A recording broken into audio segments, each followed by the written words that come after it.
L'avocat avait à peine ouvert le testament définitif de mon père que ma belle-sœur se leva avec un sourire béat. « Inutile de faire perdre du temps à tout le monde », a-t-elle annoncé. « Mon mari est le fils aîné, donc tout le domaine lui appartient. » Mon frère sourit à côté d'elle, tandis que plusieurs membres de sa famille hochaient la tête en signe d'accord. Je suis resté silencieux. L'avocate a lentement enlevé ses lunettes, m'a regardé, puis elle, et a soudainement éclaté de rire. Pas un rire poli, un rire sincère. Il ne pouvait pas se retenir. Le sourire confiant de ma belle-sœur a disparu. Elle venait de révéler un détail qui prouvait qu'elle ne comprenait absolument rien. Je m'appelle Emily Carter et j'ai 30 ans. J'ai servi comme major dans l'armée des États-Unis pendant plus d'une décennie. La vie militaire m'a appris que le rang ne signifie rien sans responsabilité et que le respect se gagne par des actions et non par des titres. Ces leçons sont restées avec moi bien avant le jour où mon père a été mis au repos. Rien dans ma carrière militaire, cependant, ne m'a préparé à ce qui s'est passé dans le bureau de l'avocat de mon père seulement 1 heure après la fin de ses funérailles. Mon père, Robert Carter, avait bâti une entreprise de fabrication prospère pendant plus de 40 ans. Grâce à la patience, à la discipline et à un travail honnête, il a accumulé une succession d'une valeur de près de 11 millions de dollars. Malgré son succès, il vivait modestement et valorisait le caractère plus que la richesse. Au cours de ces dernières années, je lui ai rendu visite chaque fois que son congé le permettait, l'ai aidé à organiser ses rendez-vous médicaux, j'ai examiné les documents qu'il me demandait de gérer et j'ai simplement passé du temps avec lui. Mon frère aîné, Ryan, n'apparaissait généralement que pendant les vacances, ou chaque fois que l'argent faisait partie de la conversation. Après les funérailles, nos proches se sont rassemblés dans la salle de conférence de l'avocat. L'atmosphère était lourde. Des photographies de famille décoraient un mur, tandis que plusieurs dossiers épais reposaient soigneusement devant l'avocat. Tout le monde savait pourquoi nous étions là, même si personne ne voulait de l'admettre à haute voix. Ryan était assis avec confiance à côté de sa femme, Victoria. Elle avait une expression qui suggérait que la réunion n'était qu'une formalité. Toutes les quelques minutes, elle murmurait quelque chose à l'oreille de Ryan, et tous deux souriaient comme s'ils connaissaient déjà le résultat. L'avocat, M. Harrison, s'éclaircit la gorge et ouvrit le premier dossier. « Merci à tous d'être venus », commença-t-il. « Aujourd'hui, nous honorerons les dernières instructions juridiques de M. Robert Carter exactement comme il l'a demandé. » Avant qu'il ne puisse continuer, Victoria s'est soudainement levée.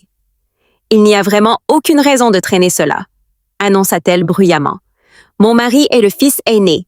Tout le monde ici sait que le domaine lui appartient. » Plusieurs proches ont immédiatement hoché la tête. « C'est comme ça que ça a toujours été », murmura un oncle. « Exactement », acquiesça un autre cousin. « Je suis resté silencieux. » M. Harrison leva lentement les yeux des documents.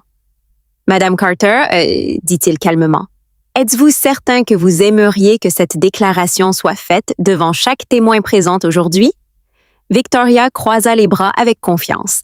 « Absolument. Le fils aîné hérite de tout. C'est du bon sens. » La pièce est devenue complètement calme. M. Harrison a enlevé ses lunettes, s'est tourné vers moi pendant un bref instant, puis s'est retourné vers Victoria. À la surprise de tous, il ne pouvait plus le retenir. Il s'est mis à rire. Pas poliment, pas nerveusement. Il a ri si fort que plusieurs personnes l'ont regardé avec une incrédulité totale, tandis que le sourire confiant de Victoria disparaissait lentement de son visage. Les rires se terminèrent presque aussi vite qu'ils avaient commencé, mais le silence qui suivit se fit encore plus fort. Le visage de Victoria rougit d'embarras alors qu'elle regardait autour de la pièce en s'attendant à ce que quelqu'un la défende. Personne n'a parlé. M. Harrison posa soigneusement ses lunettes sur la table et croisa les mains. « Je suis désolé, » dit-il poliment. « Je ne réagis généralement pas lors des procédures successorales, mais madame, la déclaration de Carter démontre une incompréhension totale des souhaits de votre défunt beau-père et de la loi. » Victoria fronça les sourcils. « Quel malentendu? Ryan est le fils aîné. » M. Harrison hocha calmement la tête. « Ce fait est complètement hors de propos. » La pièce a éclaté de chuchotements. Il ouvrit un autre dossier et glissa plusieurs documents sur la table de conférence polie. Il y a 3 ans, Robert Carter a demandé à mon entreprise de restructurer tous les actifs majeurs qu'il possédait. Son entreprise, ses comptes de placement, ses biens immobiliers et ses biens personnels ont été transférés dans une fiducie familiale légalement protégée. Ryan s'est penché en avant. Une confiance? Oui, répondit M. Harrison, un conçu spécifiquement pour empêcher des arguments exactement comme celui-ci. Victoria croisa les bras. Mais la tradition familiale, interrompit doucement l'avocat, ne prévaut pas sur la planification successorale légalement exécutée. Il ouvrit un autre document. Votre père s'attendait à ce que quelqu'un finisse par prétendre que la succession appartenait à l'aîné des enfants. Il m'a spécifiquement demandé d'expliquer qu'aucun bénéficiaire ne recevrait d'actifs en fonction de l'ordre de naissance.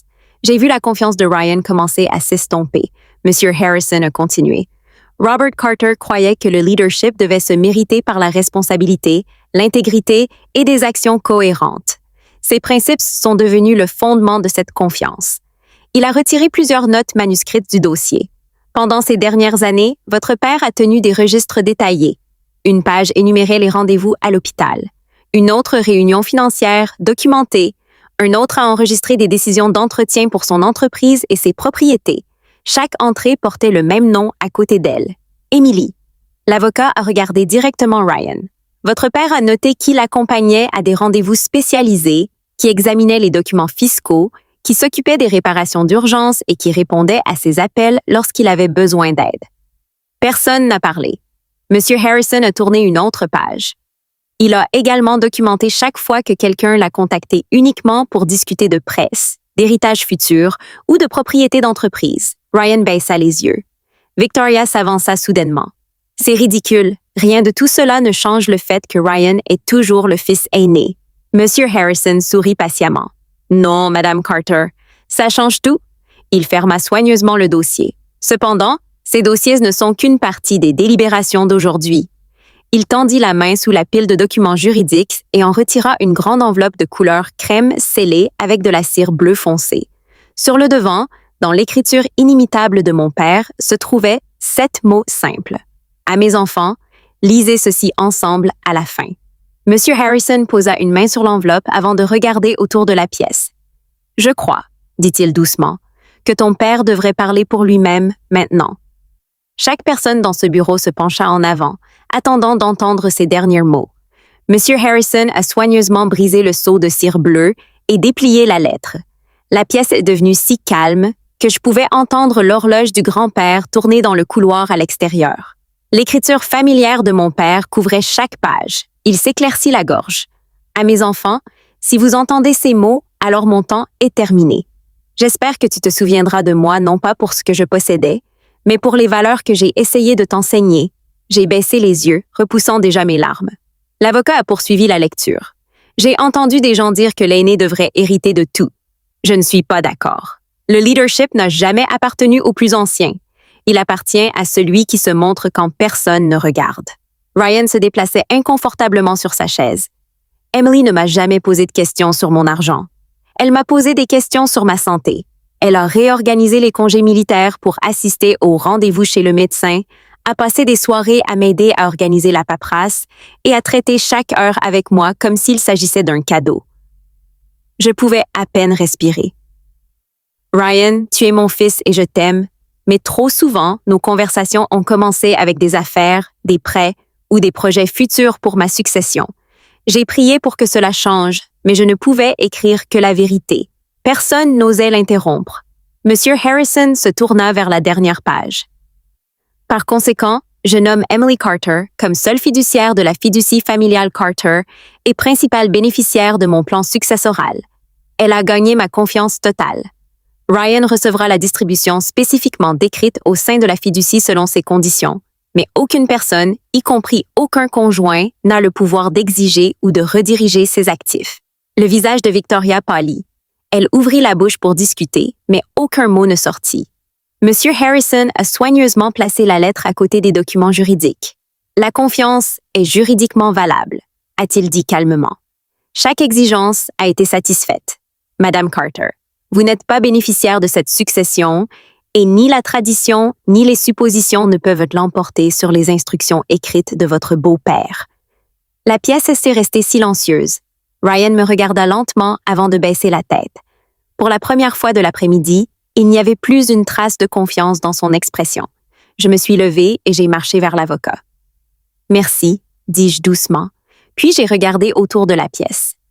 Mon père ne m'a pas laissé cette responsabilité parce que j'étais plus jeune ou plus âgée. Il l'a laissé parce qu'il croyait que quelqu'un devrait protéger ce qu'il a passé sa vie à construire.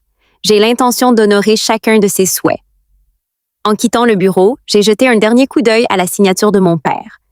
À ce moment-là, j'ai réalisé que son plus grand héritage n'avait jamais été de 11 millions de dollars. C'était la leçon que le caractère, et non le droit, est ce qui dure vraiment.